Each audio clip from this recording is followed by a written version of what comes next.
Good morning, student. In the continued series of chemical kinetics, today we start about the instantaneous reactions rate. Instantaneous reactions rate, when the rate of chemical reactions are measured at any instant of time. That means t is approximately equal to 0. T is very small. Then it is said to be instantaneous reactions rate and it is represented by R instant.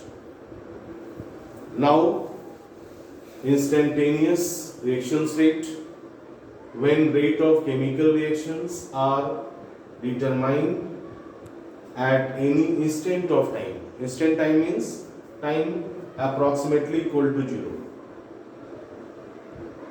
लगभग 0 is known as instantaneous reactions rate and it is represented by R instant.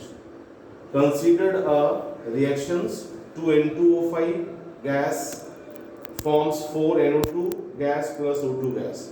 For this, our expression will be, the expression for instantaneous reactions rate will be R instant is equal to, this is the stoichiometric coefficient, minus, because it is reactant, minus 1 by 2 d, change in the concentration of N2O5 by dt equals to plus 1 by 4 d concentrations of NO2 by dt equals to plus d concentrations of O2 by dt.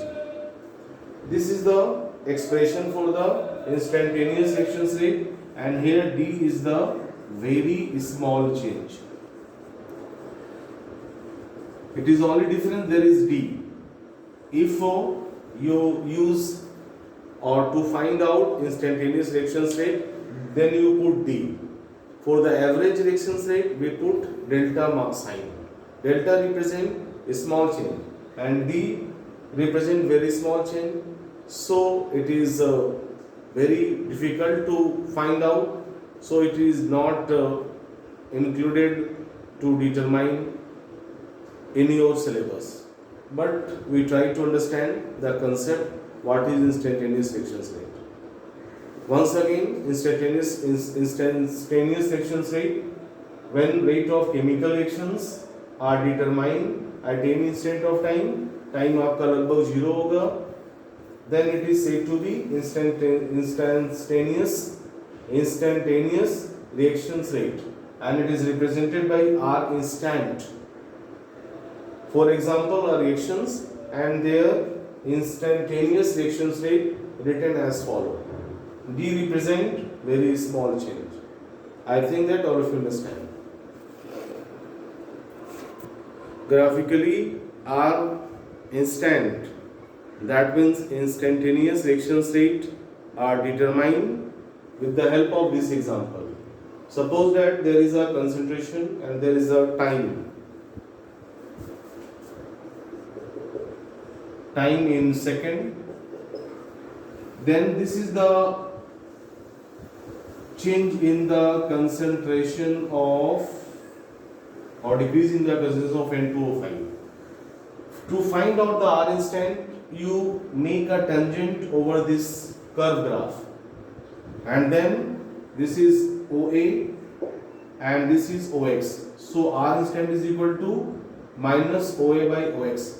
The time at which the tangent touch with the curve graph, there t is equal to 0. So by using this way, you can find out instantaneous reactions rate. Okay, it is in the differential form, so it is not regularly used. We mainly discuss about the average reactions rate, and it is important to all of you to read out only the average reactions rate. Hoping that all of you understand. Now we discuss about the law of mass action. It was already discussed in class 11, but once again, law of mass action was given by Goldberg and Vagi. WAAGI. And this law stated that rate of chemical reactions, this law stated that This law stated that rate of chemical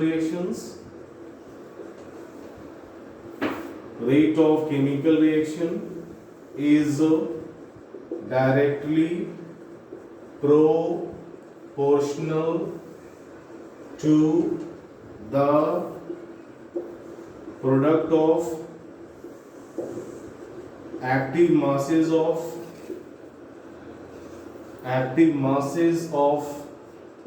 reactants or product.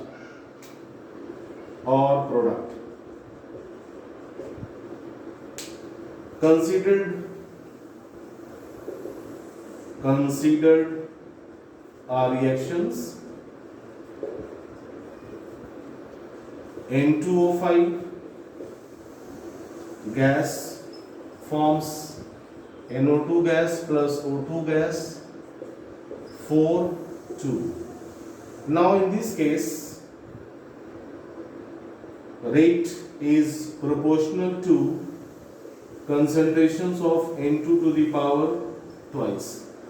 This is the as per the law of mass action, because this is the stoichiometric coefficient or active masses. Active masses are taken in terms of molar concentration.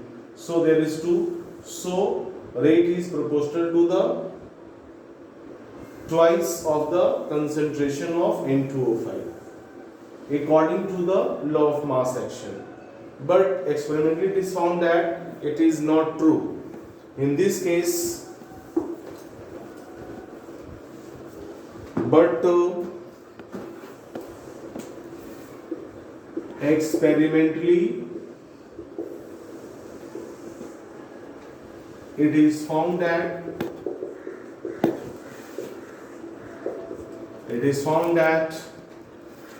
rate depends upon the unit concentrations of N2O5. So law of mass action is completely based on theoretical concept. It has no experimental evidence. Therefore, law of mass action was replaced by rate law. Understand? So we once again explain. According to the law of mass action, the rate of chemical reactions depends upon the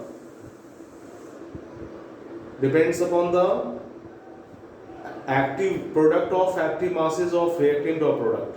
So as per the given equation, there is a 2 before the reactant, which is stoichiometric coefficient or active masses or molar concentrations.